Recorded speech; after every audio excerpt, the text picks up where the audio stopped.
La verdad es que bueno, nosotros partimos de una idea madre, así como ahora todo el mundo habla de la masa madre en las panaderías. Bueno, hay una idea madre de la experiencia que dice que, o dos ideas madre, una idea madre y una padre, que dice que la experiencia es una percepción. ¿Sí? Es una percepción que las personas nos formamos en las interacciones que tenemos con una marca, relativo, digamos, relacionando la experiencia que vivimos con las marcas, ¿no? Pero si uno quisiera extender este concepto a experiencias humanas en general, también debería decir que la experiencia humana es la percepción que nos formamos en las distintas interacciones que vamos teniendo en la vida. Y con el tiempo le agregamos un dato más, que es en las interacciones emocionales.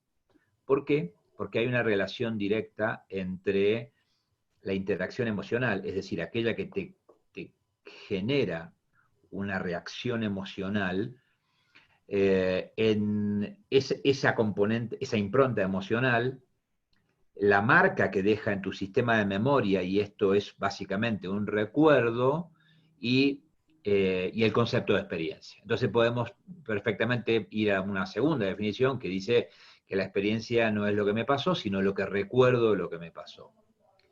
Al hablar de estas dos cosas, primero que la experiencia es una percepción y segundo que la experiencia es el recuerdo de apenas lo que yo puedo recordar de lo que me pasó con una marca, y la tercera definición sería, es la historia que yo me cuento a mí mismo, porque es así esa secuencia.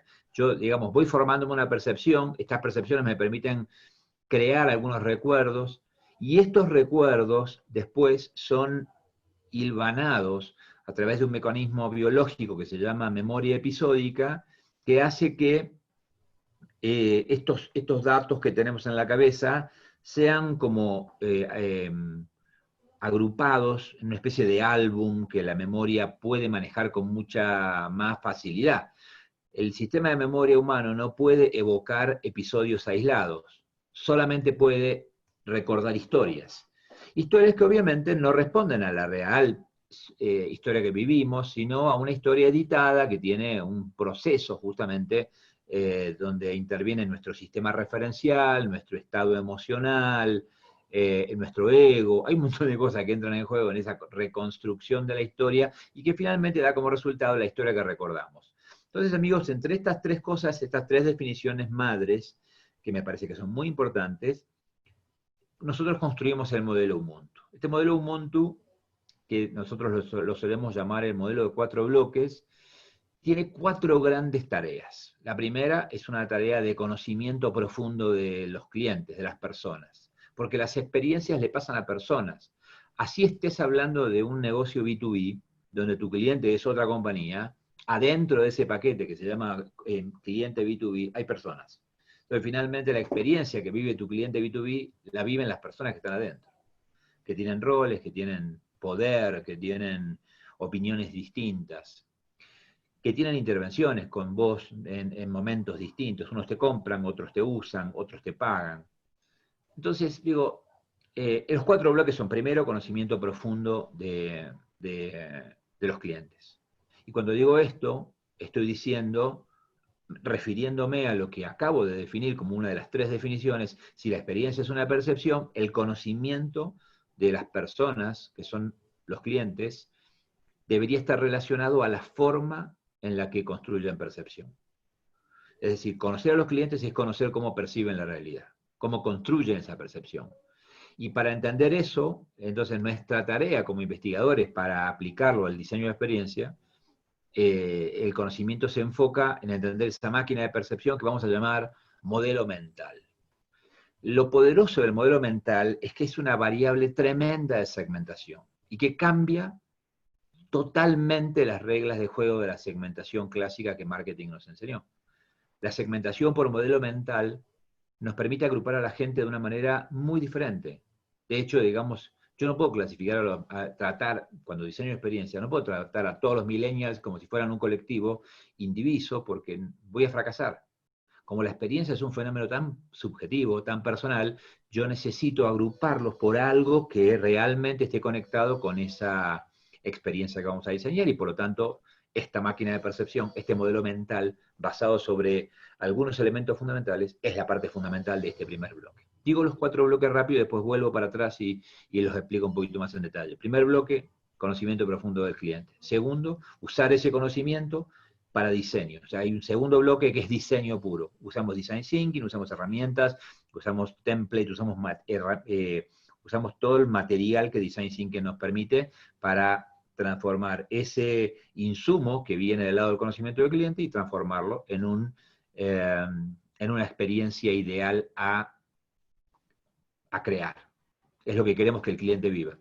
Segundo bloque, diseño. Tercer bloque, implementación, porque para que esa experiencia ideal que hemos soñado se convierta en realidad, yo tengo que cambiar mi organización, tengo que cambiar mis procesos, tengo que cambiar mis sistemas, mis tecnologías, mi cultura organizacional, incluso tengo que cambiar gente a veces, ¿no? O sea, tengo que cambiar un montón de elementos como para que realmente esa experiencia se pueda entregar. Y finalmente, cuando estamos en estado de régimen, lo que yo tengo que asegurarme es que lo que diseñé y lo que implementé finalmente esté dando el resultado que yo me propuse. Porque puedo estar basado sobre una hipótesis que no se cumplió, puedo estar cometiendo errores operacionales muy fuertes y por lo tanto la gente no vive no vive lo que yo pensaba, sino que sufre los errores operacionales. Y entonces el cuarto bloque es el bloque de auditoría.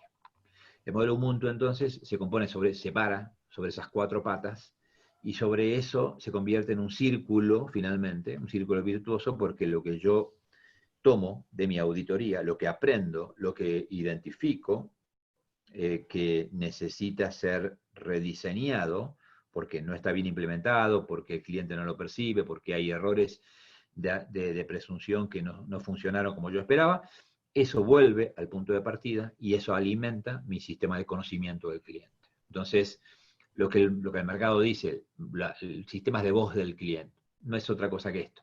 No es otra cosa que crear un flow continuo de información que viene de parte del cliente y que tiene que estar escrito en el mismo idioma que yo leo a los clientes. Si la información que me viene en el cuarto bloque viene en búlgaro y acá me hablan en belga, no se pueden hablar.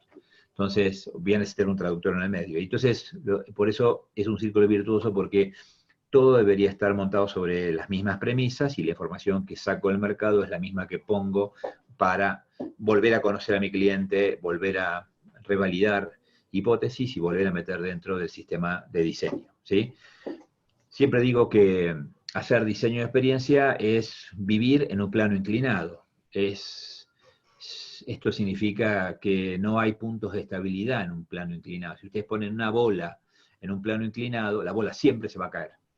Entonces, y si le ponen un motor a esa bola para que suba, la bola se va a empezar a mover, ¿sí? Pero si le apagan el motor, la bola cae. O sea, en un plano inclinado, o vas para arriba o vas para abajo. Y en la experiencia es exactamente igual. La única manera de mejorar es ir para arriba, es siempre mejorando la experiencia anterior. Es un proceso evolutivo que no alcanza nunca la estabilidad. Y esto en algún punto es frustrante, porque nosotros luchamos mucho por encontrar ese punto de satisfacción de los clientes, pero que una vez que lo alcanzamos y que pareció excepcional, al día siguiente eso es lo básico, eso es lo mínimo esperado.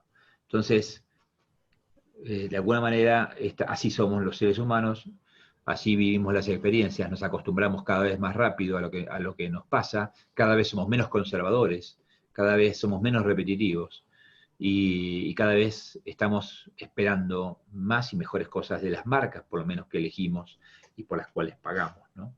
Entonces, finalmente, por eso es un tema cultural, porque si yo lo tomo como un one shot, listo, armo un equipo para que haga ese one shot, disparen y ya está. Y esto no es así.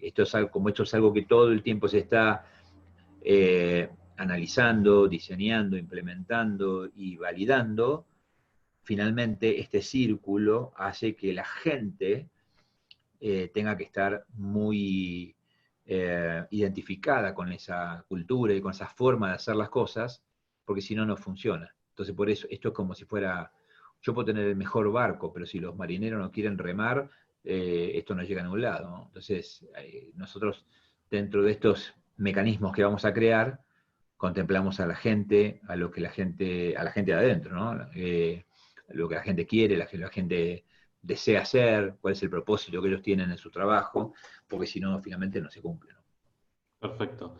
Ahora vamos a tocar el tema de la gente adentro y del cliente, pero me gustaría hacer doble clic, si te parece, Raúl, en el tema del modelo mental, Sí. los componentes del modelo mental y cómo cambió eso, cómo cambiaron esos componentes o el peso, la importancia y todo con todo lo que pasó, ¿no? Con la pandemia, el COVID, la transformación digital Sí, acelerada. sí, total. Cambió increíblemente, ¿no? Y si me permitís, voy a mostrar unas imágenes para poder justamente graficar este cambio de modelo mental de las personas. A ver, ahí vamos.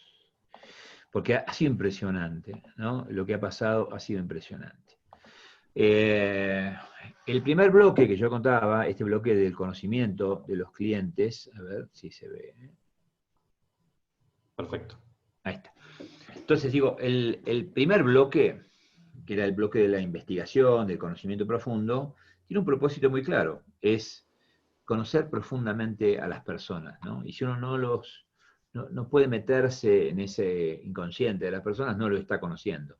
Lo que claramente nosotros denostamos es que el conocimiento se construye sobre la base de las transacciones. O sea, porque las transacciones te dicen algo, pero no te dicen la mayoría de las cosas que le pasa a la persona. Porque no te dicen ni siquiera por qué te compraron, ni por qué no te compraron, porque no sabes los que no te compraron. Entonces, para conocerlo, tenemos que meternos en esto que acabo de explicar hace un ratito, que la experiencia es la percepción que nos formamos en las interacciones emocionales. Entonces, hay que entender cómo la persona, cómo el arquetipo de persona construye percepción. Entonces, una de las cosas de los descubrimientos del modelo Ubuntu es que la percepción, este modelo mental, es un proceso mental superior, muy complejo, que está guardado en una parte del cerebro que realmente hace unas conexiones entre los estímulos que vienen de afuera, que son las percepciones, justamente, digamos, nosotros, digamos, vamos a un restaurante y estamos comiendo, bueno, y hay olores, y hay sabores, y estamos mirando lo que está pasando, toda esta información que nos entra por los sentidos, entra a una caja negra donde es comparado con tu sistema referencial y ante ese gap entre lo que estoy viviendo y lo que ya viví, empieza a disparar shocks hormonales, porque esto es como el cerebro emocional, ¿no? Y entonces me siento mal o me siento bien, empiezo a tener como determinado estado emocional frente a eso. Eso básicamente es la percepción. Entonces, lo que nosotros descubrimos es que ese proceso que hace el cerebro cuando está construyendo percepción es clasificar información. Finalmente, lo que hace el cerebro es, toda esta información que viene en forma de sentidos, las va filtrando y las va clasificando para poder entenderlas. Lo que pasa es que esto pasa en el plano inconsciente y además pasa en un cerebro que no habla ni tiene lógica. Entonces, las clasificaciones son las que puede hacer en función de ciertos datos estructurales y las va poniendo ahí. Entonces, lo que nosotros entendimos es que entendimos cuáles eran esas 4 dimensiones fundamentales del modelo mental de clasificación de información. ¿Sí? Este modelo mental tiene 4 dimensiones fundamentales. ¿Qué quiere decir? Que toda esta información que viene a través de los sentidos es procesada a través de justamente procesos mentales superiores y de alguna manera se le otorga como una especie de significado, como una especie de etiqueta, un etiquetado, y se la va poniendo en cajones. Hay muchos, pero para que el modelo fuera práctico, nosotros entendimos que el 70% de la percepción podía ser explicada por 4 grandes dimensiones. Y entonces, esas 4 grandes dimensiones tienen que ver con esto. Primero, una dimensión funcional.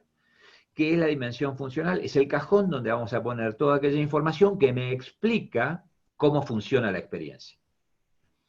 Y entonces, es importante, es muy importante esta dimensión funcional, porque yo acá lo que hago es mirar cosas que son observables. ¿Sí? Por ejemplo, voy a un banco y saco el número para que me atiendan y hay 100 personas antes que yo.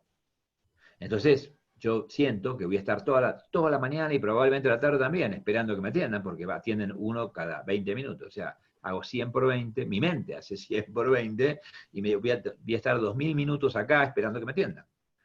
Entonces digo, entonces mi sistema me dice, esto no está funcionando. Esta relación con el banco no está funcionando bien. ¿sí?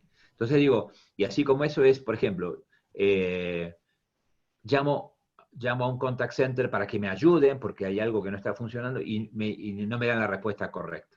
No saben, no lo pueden resolver. La falta de resolutividad, eso también es un indicador funcional. La accesibilidad, me logueo en la web o en la aplicación de la marca y no puedo entrar. O el servidor se cayó, o bueno, ya intente más tarde. Todos estos datos de mi experiencia conforman lo que sería una especie de columna vertebral que me respondan eso, cómo está funcionando, ¿sí? Y ante eso yo siento cosas positivas o cosas negativas. Así que digo, es muy importante porque es la más visible y porque además está conectada con mi estado emocional. Es muy importante porque al estar conectado con mi estado emocional, si las cosas funcionan bien, nadie te aplaude. Pero si las cosas funcionan mal, eso se conecta inmediatamente con la parte emocional y te van a insultar en 7 idiomas. La segunda dimensión es la dimensión económica, porque tu cerebro todo el tiempo se está preguntando, bueno, ¿y cuánto me va a salir todo esto? Pero bueno, decime, yo no sé si alguna vez y esta la pregunta que trata de responder tu cerebro es, ¿cuál será la implicancia económica que tiene esta experiencia? Yo no sé si alguna vez le han intentado vender un tiempo compartido, pero si alguna vez pasaron por esa tortura, seguramente habrán compartido esta sensación de cuánto vale esta maravilla de la semana en Jamaica y la otra semana en Nueva York. ¿Cuánto vale? Decímelo. Y los flacos no te sueltan, no te sueltan, no te sueltan, y estás 4 o 5 horas hasta que no das más, estás famélico, estás indignado, y al final te dicen cuánto vale. Tu cerebro todo el tiempo se está preguntando eso. Y lo interesante de la dimensión económica y también de la dimensión funcional, que son dimensiones de evaluación dura, necesitan respuestas duras. Lo que funciona bien o mal. No hay una cosa que te pueda decir emocionalmente funciona bien. No, o sea, esto es o funciona o no funciona. Y lo económico o es caro o es barato. O sea, o lo puedo pagar o no lo puedo pagar. Entonces tu cerebro todo el tiempo está esperando respuestas concretas a estas dos dimensiones concretas, ¿sí? Porque dentro de todo se conecta con el tercer cerebro, que es el cerebro racional, y este cerebro es el que le empieza a dar estas respuestas concretas. Después viene el eje blando de la evaluación o de la percepción y empieza el eje más importante. La dimensión emocional te define cómo te sentís frente a la experiencia que estás viviendo. Y entonces esto se vuelve muy, muy importante porque está conectado con las otras dimensiones, claramente. Entonces, si la funcional era la primera que se activaba, la emocional es la que define el recuerdo, define tus acciones, define tu próxima predeterminación, o sea que es muy importante. Y junto a la emocional, la otra dimensión que compone el eje blando es la dimensión aspiracional. Y la dimensión aspiracional responde a qué espero llevarme de la experiencia, qué espero de la marca en esta experiencia, ¿sí? O sea, la mirada hacia el futuro también nos condiciona la evaluación de la experiencia actual. Así que entonces, amigos, ese modelo mental con el que nosotros los seres humanos percibimos la realidad tiene que ver con esto. Ahora, voy a contar cómo cambió este modelo mental en esta época de COVID. Esto es el modelo mental de un millennial respecto de su trabajo, ¿no? De cómo valoraban el trabajo. Van a ver que ahí hay unas palabritas que están puestas en 4 colores, ¿no? El colorcito verde es lo económico, el más azul es lo funcional, el púrpura es lo aspiracional y lo naranja es lo emocional.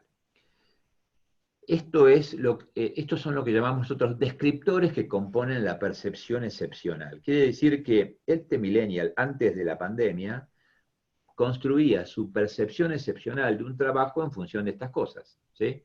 Le importaba cosas muy, muy superficiales, como podía ser la agilidad, los servicios adicionales, la oficina, las redes sociales, ganar dinero, crecimiento. Bueno, tenía esto en la cabeza.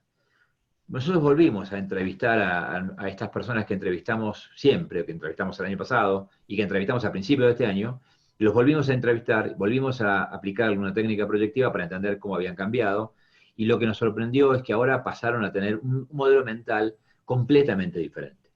Es decir, el cambio de modelo mental entre el antes y el ahora, entre el antes y el ahora son 4 o 5 meses, equivale a un cambio que en la vida normal que teníamos antes hubiera llevado 5 años.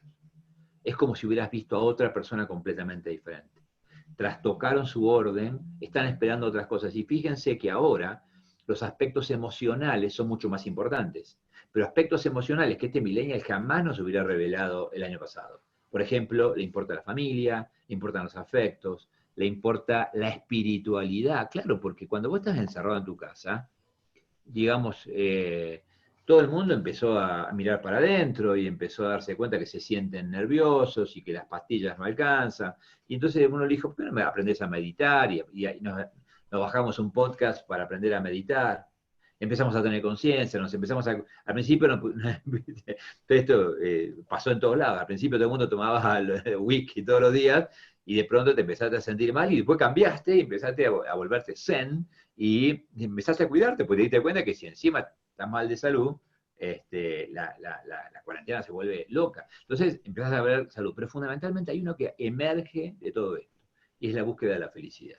Esto no estaba antes, no era ni siquiera un tema, porque parecía que la vida estaba dada como por autonomacia, ¿no? O sea, ya estaba dada por asegurada, y ahora no tenemos seguridad de nada, porque incluso en este momento, con estos números de la pandemia en Latinoamérica, estamos más inseguros que nunca. En algunos países, por ejemplo Colombia, donde yo vivo, han liberado esta semana la cuarentena, se puede salir, empieza a haber restaurantes, y la gente tiene miedo, porque no está tan segura de que esto realmente haya pasado, porque además todos empiezan a conocer gente que se ha infectado y que la pasa mal y que todo esto. Entonces, amigos, lo que digo es que así funciona la percepción. Si yo diseñaba una experiencia para mis clientes del año pasado y trataba de implementarla hoy, hubiera fracasado. De hecho, con todos mis clientes tuvimos que hacer todo esto de vuelta y volver a pensar qué es lo que los clientes quieren. Y lo que además es cierto es, el cliente, una vez que termine todo esto, por ejemplo, el cliente 2021, se va a parecer mucho más a este segundo modelo mental que estoy mostrando, más que al primero. No, es muy difícil que de entrada, cuando volvamos a la vida normal, es muy difícil que esta persona vuelva a ser superficial, indolente, enfocada en el dinero. No, hay cosas que han cambiado y que nos va a costar bastante tiempo dejar atrás porque han dejado una marca muy importante. No se olviden que el miedo es un cemento emocional muy fuerte. Es el que está conectado con los traumas, ¿no? Ustedes saben lo que es el estrés postraumático, o sea que estamos en una condición de sensibilidad extrema por eso, porque estamos manejando una serie de emociones que habitualmente no teníamos tan activadas. Las teníamos en algún episodio excepcional, pero ahora pasaron a ser la regla. El miedo a perder la salud, el miedo a que un familiar se enferme, el miedo a no tener dinero para afrontar la vida. Estos miedos que hoy tenemos, sin que nos demos cuenta, están dejando una huella en nosotros y esa huella afecta la percepción. Entonces, diseñar para una persona que era muy valiente el año pasado no sirve de nada porque a lo mejor esa persona cambió y ahora es una persona que tiene miedo, que tiene conciencia, que tiene hasta una relación con sí mismo muy diferente y por lo tanto la experiencia hay que rediseñarla completamente nueva, hay que hacerla de nuevo, ¿no? Perfecto, buenísimo. Raúl, construyendo sobre eso que acabas de decir, ¿qué problemas surgieron entre esta distancia entre lo que era la experiencia que quería alguien en el año pasado o hace 6 meses, 5 meses, como vos decís, y lo que busca ahora, ¿no? ¿Qué problemas le causa esa falta de alineación a las empresas y a la gente misma? Mira, el primer problema es que se desalinearon las operaciones de las empresas con las posibilidades de los clientes, porque, por ejemplo, la digitalización obligada llevó a mucha gente a situaciones que no se pueden resolver digitalmente. Por ejemplo, en el rubro salud, ya no hay consultas en consultorio. La gente tiene que hacer teleconsulta, o sea, es una consulta telefónica, ¿sí? O por internet. En algunos casos, la gente no estaba preparada para eso. En algunos otros, le daba miedo, no sabían cómo usar la interfase digital, y entonces, ¿qué hacían? O sea, postergaban las consultas. ¿Qué es lo que terminó pasando? Que aumentó la tasa de crecimiento de las enfermedades y la gente finalmente, digamos, por evitar un mal se adquirió otro. Entonces digo, estas cosas este desalineamiento entre digamos, el nuevo modelo de servicios montado sobre una estructura digital y el desconocimiento del cliente para usar esa infraestructura digital, creó un gap que es lo primero que hay que resolver. Lo segundo, que es un tema de diseño bien operativo. O sea, hay que cambiar el diseño de esa experiencia porque claramente las personas no están tan preparadas ni tienen los recursos. Hay gente que no tiene ni siquiera conexión a Internet. Hay gente que comparte la conexión de Internet con su hijo, con su hija, con la esposa, o sea, son 5 en la familia y se pelean por un poquito de Internet y una sola computadora. Entonces, ¿cómo haces para que todo sea digital si no tenés un plan de datos, cada uno? No, o sea, no se puede. Lo segundo es el estado emocional de las personas. Al cambiar el estado emocional, cambia la percepción. Y por lo tanto, yo no puedo soslayar esto. Yo tengo que diseñar para personas que, como te decía antes, tienen miedo, tienen inseguridad, han perdido el trabajo. Estoy haciendo un trabajo para un banco muy grande en Latinoamérica y es muy impresionante eso. Es muy impresionante. O sea, por ejemplo, lo que ellos llaman, lo que en la banca se llama el consumo masivo, es decir, la persona que tiene por ahí una cuenta de ahorro y ni siquiera tiene tarjeta de crédito, ¿no? Es el tipo que cobra el sueldo en su cuenta de ahorro y que tiene una tarjeta de débito y usa el cajero automático. Bueno, de pronto se quedó sin trabajo, de pronto le cortaron el sueldo a la mitad, a la esposa ¿viste? La desvincularon, los hijos están en la casa sin ir al colegio. Entonces, esta gente tiene un estado emocional alteradísimo, tienen miedo, tienen inseguridad. Y además, uno, por ejemplo, se le rompió el auto, no lo puede volver a arreglar. Así que va caminando ahora a la oficina donde tiene que ir obligado a trabajar y el tipo tiene un miedo increíble, ¿no? Entonces, lo que digo es que este tipo de cosas, lo que estaba haciendo es que, lo que está haciendo esto es que el estado emocional cambia la percepción de las personas, ¿me entienden? Entonces, no se puede, voy a cambiar el fondo que tengo, espérenme un segundo. Parece que te estás quemando, ¿no? Porque parece que estoy saliendo humo de mi cabeza, ¿no? Sí, Y es sí, como sí. dramático, ¿no es cierto? Estás pensando mucho. A ver, déjenme ver dónde está esto.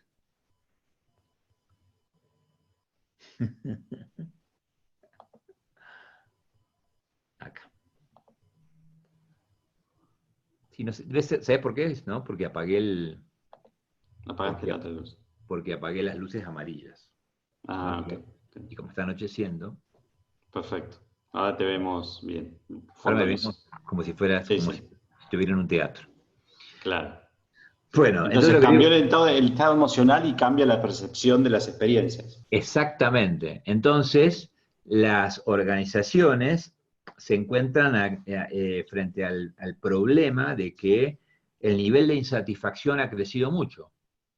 Ajá. Y no entienden por qué, porque están haciendo lo mismo que hacían antes, pero lo que pasa es que las personas están como muy insatisfechas. De hecho, por ejemplo, la gente, al estar obligada a ser digital en su casa, se volvió mucho más impaciente. Entonces, no, digamos, como para muchos son sus primeras grandes experiencias digitales, no saben cuánto esperar ni cuánto no, y entonces, y tampoco saben a veces no sé si están haciendo el camino correcto para entrar al sistema digital de atención, y se encuentran con que no los atienden, no encuentran la respuesta, se desesperan. Entonces las compañías reaccionan y ponen, por ejemplo, chats para hacer atención inmediata. Pero lo que pasa con los chats es que no tienen una respuesta inmediata como el chat con tus amigos o con tu familia.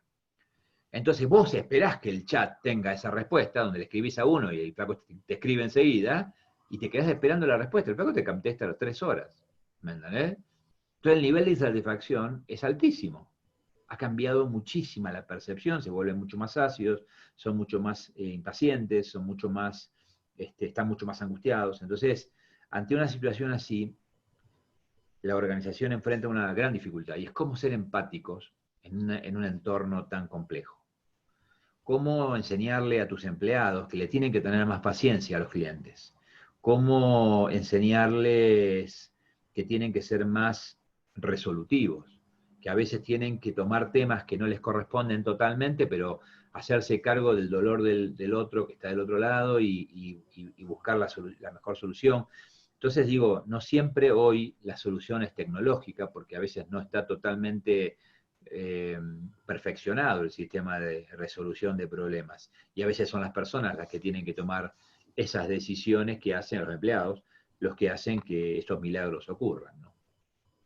Es interesante, porque como lo que estás comentando un poco, vos decís, cómo ahí un poco de alguna manera demuestra el modelo mental, porque decís, bueno, mira, la experiencia física por ahí no cambió tanto, es la misma que yo estaba dando antes, la expectativa económica más o menos lo mismo, pero la forma, digamos, tu estado emocional, cómo evaluás lo otro es lo que cambió, que hace que te cambie toda la experiencia, ¿no? Total, total. Y ahí aparece un concepto interesante que se llama la dinámica experiencial, que son las dos dimensiones que lideran la construcción de la percepción. O sea, de las cuatro Ajá. hay dos que tiran la percepción para adelante. Entonces, probablemente el tipo antes era funcional económico, ponele, ¿no? Y entonces le importaba que las cosas fueran rápido, viste, pagar la menor tasa posible por las transacciones. O sea, se movía sobre un esquema funcional económico primero y después lo otro.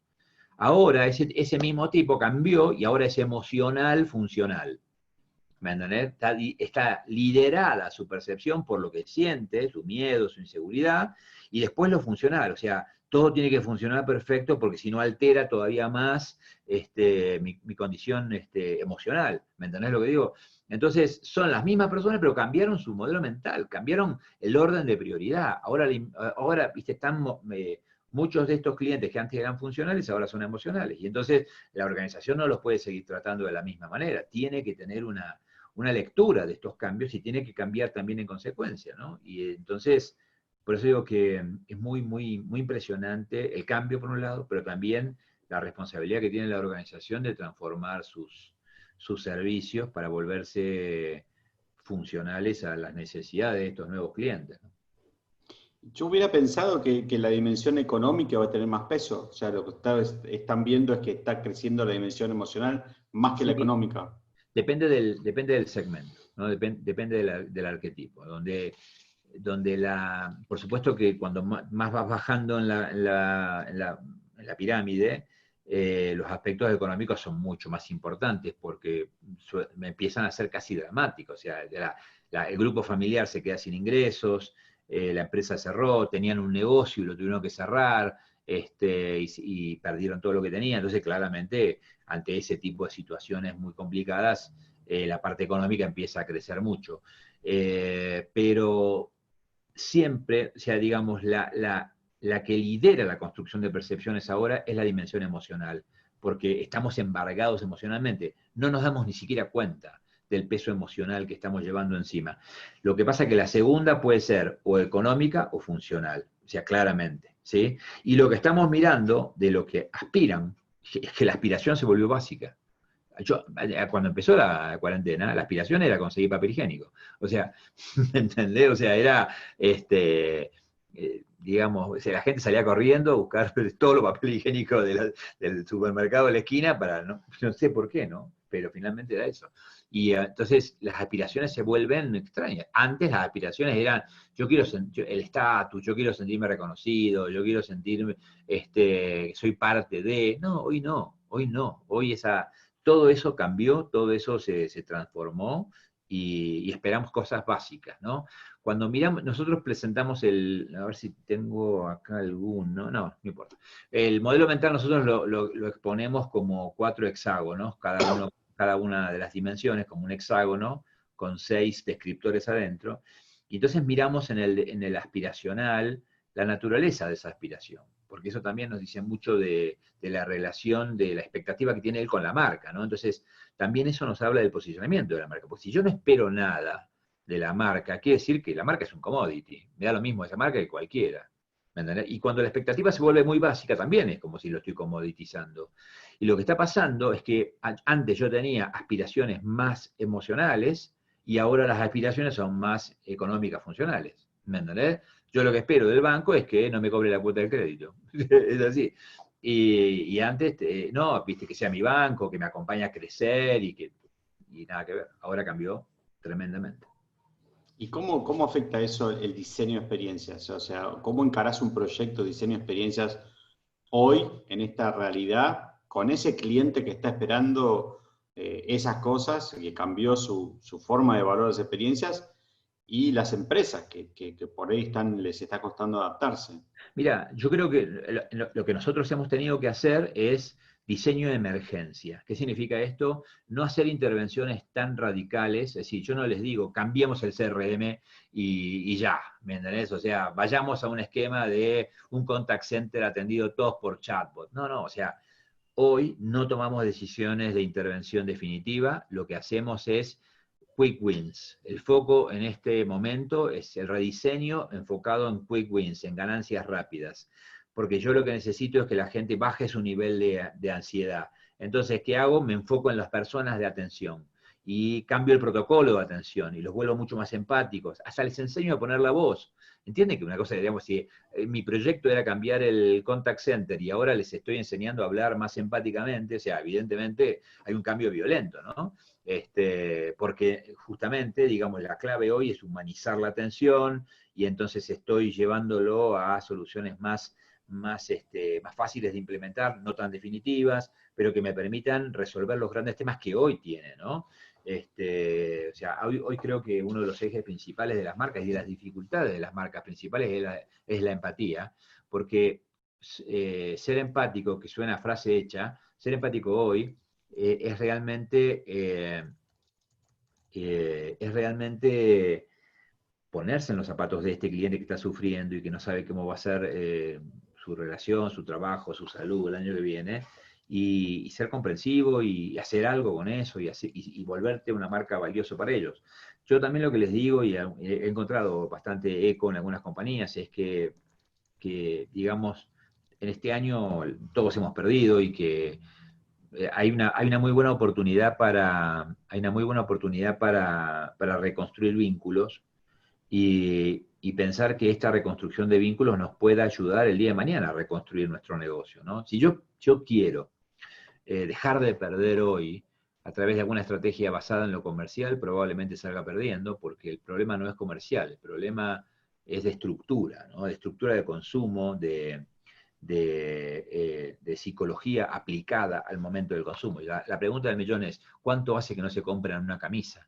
¿Cuánto hace que no se compran unas zapatillas? ¿Cuánto hace que no les parece que cambiar el jean es un tema fundamental? ¿Y con qué frecuencia lo hacían antes? Se van a dar cuenta que ustedes como consumidores son otras personas, ¿me entendés? O sea, a mí ni me preocupa, yo ya o sea mi criterio para vestirme, para cambiarme, para cambiar el vestuario, todo eso cambió. El auto, o sea, ¿cuánto vale ahora tener el mejor de los autos? ¿Cuánto te vale tener una tremenda máquina iba a decir parqueadero, porque estoy muy colombiano, entonces en tu parking, en tu estacionamiento?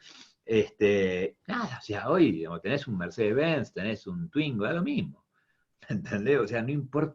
Y entonces entiendan eso, pues mírense ustedes como consumidores y se van a dar cuenta que así cambiaron los clientes de mi compañía, ¿me entendés? O sea, son otras personas. Entonces, no puedo soslayar este gran momento que está pasando, este súper momento, ¿no? O sea, que es muy, muy histórico, digamos, ¿no? Claramente. Y para ir cerrando, Raúl, algo que conecta con lo que acaba de decir, justamente decía, bueno, ¿cómo se tienen que preparar las compañías, las experiencias para cuando retorne un poco a la normalidad, que es mantener esa empatía, mantener la conexión? ¿Cómo se tienen que preparar las personas, los profesionales, me refiero, ¿no? O sea, no sé, nosotros en la escuela estamos notando que hay muchas consultas de gente que quiere como, bueno, hacer un cambio de carrera o hacer algo que no había hecho hasta ahora o seguir formándose o seguir preparándose. Si vos tuvieras que decir a alguien que quiere, nada, poner más foco en el diseño de experiencias, ¿qué le recomendarías? ¿Qué es lo que tiene que aprender hoy? Mira, es una súper buena pregunta porque también es un tema del momento, ¿no? Nos cambió la percepción del tiempo. Si yo me voy a meter en un proyecto que me va a llevar 3 años de estudio, hoy lo voy a pensar. Lo tengo que pensar porque me cambió completamente la percepción del tiempo, porque si yo te pregunto, ¿dónde vas a estar en junio del año que viene? No lo sé, no tengo ni idea. No sé qué va a pasar. Entonces, ante estas ventanas de oportunidad tan cortas en el tiempo, los modelos de formación que nosotros tenemos que adoptar son aquellos que me permitan rápidamente incorporar estas herramientas que me vuelvan mejor profesional, ¿sí?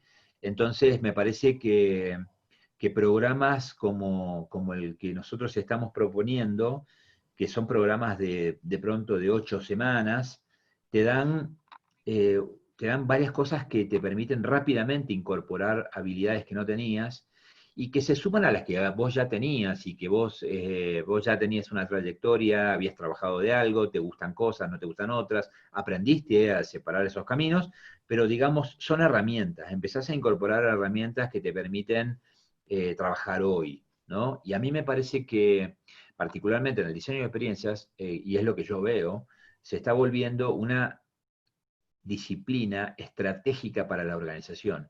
Y marcan mis palabras, en 5 años, experiencia de cliente va a estar por encima de marketing. Y lo dice alguien que está en el grupo de Philip Kotler y que no me escuche mi mentor Philip Kotler porque se va a enojar, pero en 5 años experiencia de clientes es la que le va a dar información a marketing y marketing se va a volver un área operativa. ¿Me entendés? Porque fundamentalmente va a ser 100% digital, va a ser 100% automatizado, pero lo que no va a ser tan digital y ni tan automatizado es todo lo que está por encima. Esa cosa de tomar información de los clientes, desmenuzarla, proyectarla, diseñar sobre la base de esa información, cambiar mi operación, todo eso es donde va a estar el verdadero valor transformacional de la organización, ¿no? Entonces digo, ser parte de ese proceso de transformación me parece que hoy, con el manejo del tiempo y con el manejo de las economías que tenemos, nos lleva a modelos de estudio más, ¿cómo te puedo decir? Mucho más asertivos, ¿no? Como el que ustedes hacen aquí en Miami Art School, ¿no? O sea, están preparando gente para que sean exitosas mañana, ¿no? Dentro de 5 años. Perfecto. Acá hay una pregunta de Julián que justo coincide con algo que yo te quería también preguntar. Hablaste de habilidades recién, ¿no? Julián justamente está hablando de los 4 bloques y pregunta sobre el segundo y el tercer bloque, un poco cuáles eran, si lo podía repetir. Sí. Y mi pregunta tenía que ver con qué habilidades tiene que desarrollar o tiene que adquirir la gente. Quizás están conectadas, quizás no. Bueno, primero explico lo de los bloques. El segundo bloque, recuerden que el primer bloque era conocimiento profundo del cliente. Segundo bloque era usar ese conocimiento y lo volcamos en un bloque de diseño. En ese bloque de diseño vamos a trabajar con un arsenal de herramientas de design thinking que nos permitan transformar esa información en crudo y transformarla en una experiencia ideal. Y entonces ahí vamos a pasar, vamos a escribir el Customer Journey, vamos a trabajar con mapas de empatía, vamos a poder crear iniciativas experienciales, vamos a transformar el viaje anterior en un viaje ideal. Cuando tengamos el viaje ideal vamos a hacer un blueprint del servicio, un plano del servicio, con las componentes que van adentro, y entonces eso se lo vamos a entregar al tercer bloque, que es el bloque de implementación, ¿sí? El bloque de implementación entra en una serie de iniciativas que salen de la mesa de diseño, y componentes y procesos, y el implementador lo que tiene que hacer es ponerlo en horizontes, priorizándolo por impacto en la experiencia, priorizándolo por costo económico de la solución que están proponiendo y priorizándolo también por la complejidad. Si lo que me está proponiendo es instalar otro SAP, no lo hago. Ya está. O sea, voy a una solución más fácil que impacte más rápido y más barata. Entonces, priorizándolo, pongo las iniciativas en un, y ese es el tercer bloque, ¿no? El bloque de la implementación. Y entonces, ahora sí, yendo a tu pregunta de qué habilidades tiene que tener, para mí una habilidad fundamental es aprender a escuchar mejor, aprender a entender mejor a los clientes, al otro. Esto es fundamental, esto es una habilidad central. ¿Por qué? Porque estamos hablando de diseño centrado en las personas. Para centrarte en las personas, lo primero que tenés que hacer es sacarte tu sesgo, sacarte tus zapatos y caminar en los zapatos del otro. Y eso es empatía de verdad, y es escucharlo de una manera nueva. ¿Me entendés? Sin prejuicios, porque esto es lo que nos evita entender exactamente el cliente. Cuando yo asumo lo que le pasa al otro Y entonces, no, los clientes siempre me compraron, fui exitoso 30 años, pues ¿cómo no lo voy a hacer? ¿Cómo no voy a entender a mi cliente si fui ya hace 30 años que soy número uno? Este cliente a lo mejor cambió, los clientes cambian imperceptiblemente, y a lo mejor que compran porque no tienen otra opción, pero apareció otra opción menor y se empiezan a ir, se empiezan a gotear y se van. Y así envejecieron un montón de marcas. Entonces, primera capacidad que tienen que tener todos los empleados, todos los profesionales, es abrir su mente y aceptar que no lo saben todo y empezar a escuchar de una manera diferente, ¿sí? Lo segundo que creo que hay que incorporar es ser metodológico, es adquirir metodologías. Es decir, uno no puede ser intuitivo todo el tiempo. Uno tiene que tener una guía, unas herramientas guía con las cuales haga mi trabajo, ¿me entendés? Los que estamos en marketing y comercial somos muy propensos a eso, ¿no? A movernos por corazonadas. Somos buenos en esto, así como éramos buenos para entender a los clientes, somos buenos para decir lo que tengo que decir y para venderlo. Bueno, hay que ser más metodológico. Me parece que estamos en una época que hay mucha información y que la información puede ayudar a esa rigurosidad, ¿no? Y a que hay una cosa impresionante, y ¿no? Más con los argentinos, ¿no? Que los argentinos somos tan buenos para hablar que todos parecen geniales, todos parecen sabios, ¿me entendés? Todos tienen la posta. Y entonces, también ha ido subiendo la agudeza del que escucha. O sea, ya no creemos cualquier historia, viste, convincentemente contada. Empezamos a manejar más datos. Entonces, esta es otra capacidad. Aprender a manejar data. ¿Sí? Y después les voy a recomendar un libro, ya se los recomiendo, se llama Story Data. ¿Sí? Story Data, después les paso el nombre de la persona que lo escribió, es una mujer que escribió ese libro. Story Data es cómo hacer storytelling con datos, sobre la base de datos, ¿me entendés? Porque esta es la gran diferencia, o sea, una cosa es la intuición y ahora no, estamos en la era de la data, o sea, de la data dura que me permita construir modelos que justifiquen estas historias que estoy contando, ¿sí? Y tercero, yo creo que la tercera gran habilidad tiene que ver con la empatía, tiene que ver con la capacidad de ponerme en el lugar del otro todo el tiempo y eso significa, y hacer algo con lo que entiendo, ¿no? Hacer algo con lo que sé que le pasa al otro, no es solamente para saberlo, sino para hacer algo con eso, ¿no? Y yo creo que si nos manejáramos con esas tres grandes, si adquiriéramos para nuestra organización esas tres grandes capacidades, aprender a escuchar, aprender a manejar data para construir nuestras historias y nuestras decisiones, y tercero, ser empáticos con los clientes, me parece que sería un super hit. Para cerrar, Raúl, quería hacerte la pregunta conectando dos cosas que acabas de decir. Se habla mucho de la transformación digital de las Sí. empresas, de las personas. Uno dice, bueno, tenés que aprender algo, nada, que seguramente estudiar algo digital, porque es lo que van a necesitar, ¿no? Sí. Vos acabas de decir que, bueno, en realidad estamos yendo a un mundo donde necesitamos más empatía. Sí. ¿Se llevan, una cosa es lo opuesto del otro, o cómo podés usar lo digital para tener más empatía?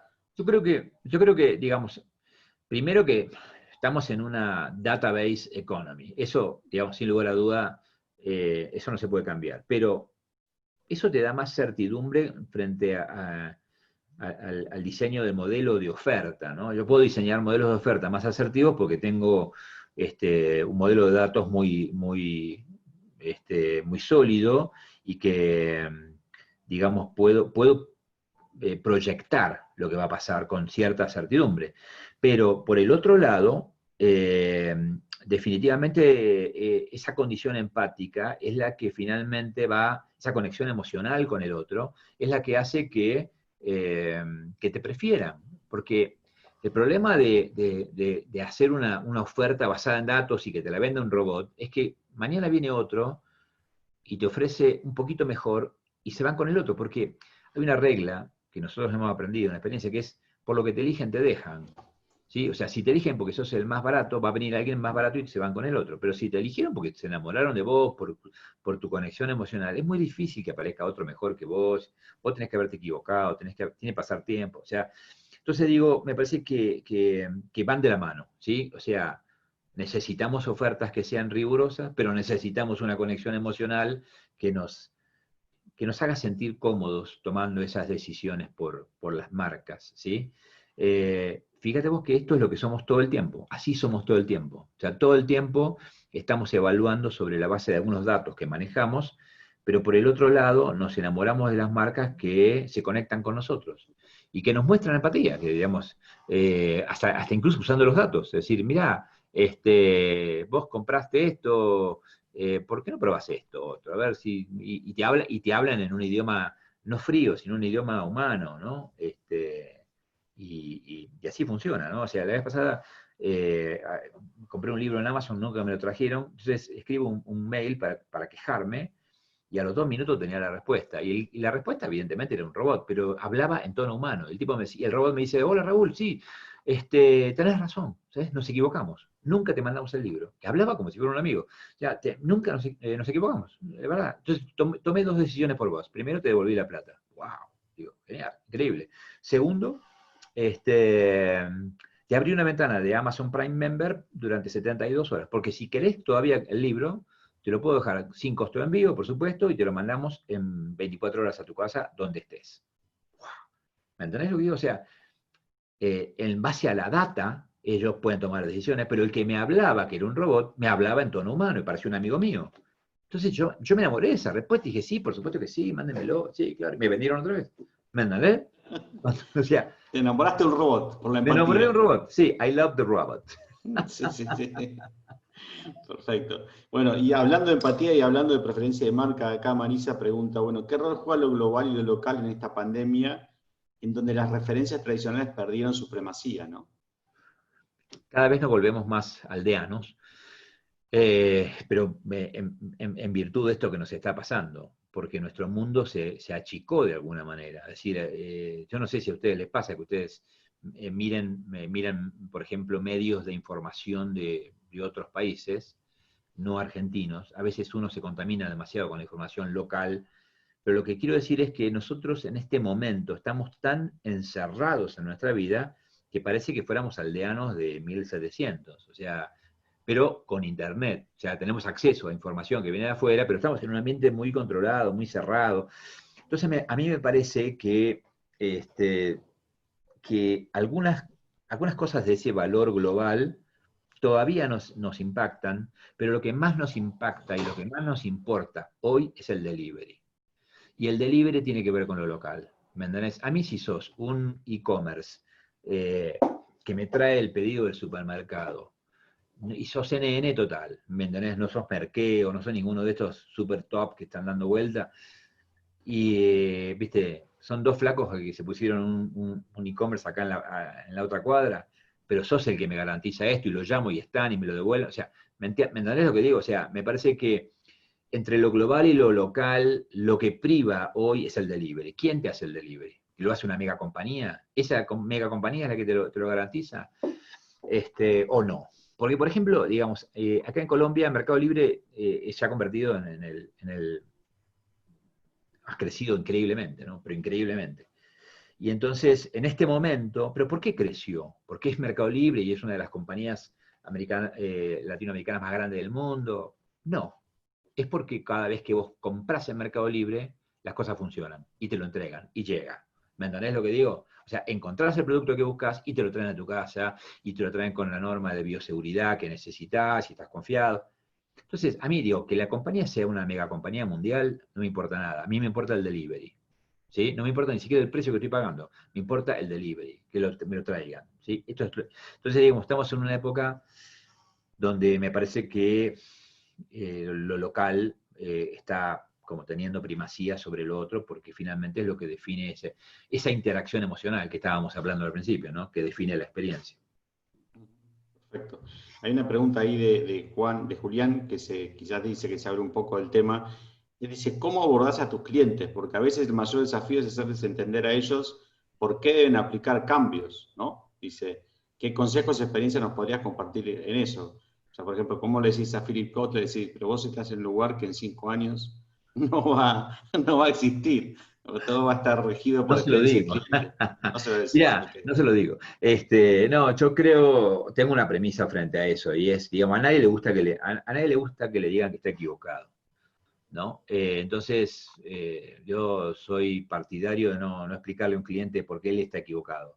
Lo que sí tengo que esforzarme es en mi proceso de servicio o en mi proceso de venta, sí tengo que esforzarme en que los aspectos claves de mi propuesta de valor sean percibidos por él, porque finalmente valor es valor percibido, no es valor entregado. Entonces, yo tengo que esforzarme por entender al otro, y justamente volvemos al punto de partida, modelo mental. Si yo entiendo el modelo mental de mi cliente, entiendo cómo hablarle para que él valore lo que le estoy diciendo. ¿Entiendes? O sea, es un mecanismo casi les diría primitivo, de comunicación entre personas, ¿me entendés? Es decir, entiendo que ese personaje, aparte por el lenguaje, de hecho yo lo usamos, no yo, lo usamos para entrenar vendedores y entrenar personas de línea de atención, o sea, que personas que atienden personas. Entonces, digo, les hemos enseñado a partir del lenguaje, de los gestos y de expresiones de las personas, que digan, bueno, este tipo es evidentemente económico funcional, este tipo es emocional. Entonces, es impresionante cómo cuando uno entiende cómo es el otro, ya está. Entonces, cambio la forma y trato de que él entienda el valor de esto que le estoy diciendo, ¿no? Eh, yo creo que eh, es un momento para sumar, no es un momento para cambiar, ¿me entendés? O sea, cuando tengo que cambiar porque siento que me equivoqué, eso se paga con frustración. Uy, me equivoqué, no, otra vez, tengo que empezar de vuelta. En cambio, sí, bueno, que perfecto lo que hiciste, está genial, pero ahora sumate esto, a ver, abrí esta ventana y agrega esta pieza de información y vas a ver que ves las cosas de una manera diferente. Ahí te creo que le das una mirada más optimista, ¿no? al proceso. Perfecto, buenísimo. Bueno, clarísimo todo, Raúl. Un gusto siempre charlar con vos. No, un placer, un placer. Y nada, ¿querés adelantar algo de la próxima charla? ¿Cómo el invitado o la invitada? Sí, me gustaría acercarles en la próxima charla a uno de los clientes con los que trabajo. Me gustaría invitar a la gerente de experiencia de clientes de Avianca, porque es un momento muy interesante para escuchar la perspectiva de una aerolínea que justamente han estado parados 6 meses, los empleados sin cobrar sueldo. A los empleados le dijeron, bueno, ¿qué quieren que hagan? ¿Que le pagamos la indemnización ahora o dejamos de pagarle y ustedes y le garantizamos el puesto de trabajo para cuando todo esto pase? Así fue. Y la gente dijo, esperamos, e incluso esperamos trabajando, ¿no? O sea, seguimos haciendo cosas, no es que con menos nivel de obligación, pero seguían. Y la misma compañía se enfocó en proteger a estos empleados y en cuidarlos emocionalmente y en darle beneficios para que de pronto puedan conseguir, no sé, alimentos más baratos o que la puedan pasar de mejor manera, garantizando también la seguridad, la salud y todo esto. Y entonces, ¿cómo se preparó esa compañía para empezar? Y ahora, esta semana que pasó, empezaron de vuelta los vuelos, volvieron a volar, fue una situación muy emocionante, me parece un caso muy interesante para poder conversar la próxima. Buenísimo. Bueno, ¿Sí? te tomamos la palabra, esperamos la invitación y nada, nos estaremos viendo en un par de semanas con la gerente de experiencias de Avianca. Muchas Fabuloso. gracias, Raúl. Gracias Excelente, a Bernie. todos y Un nos placer. vemos en la próxima charla. Un abrazo. Gracias.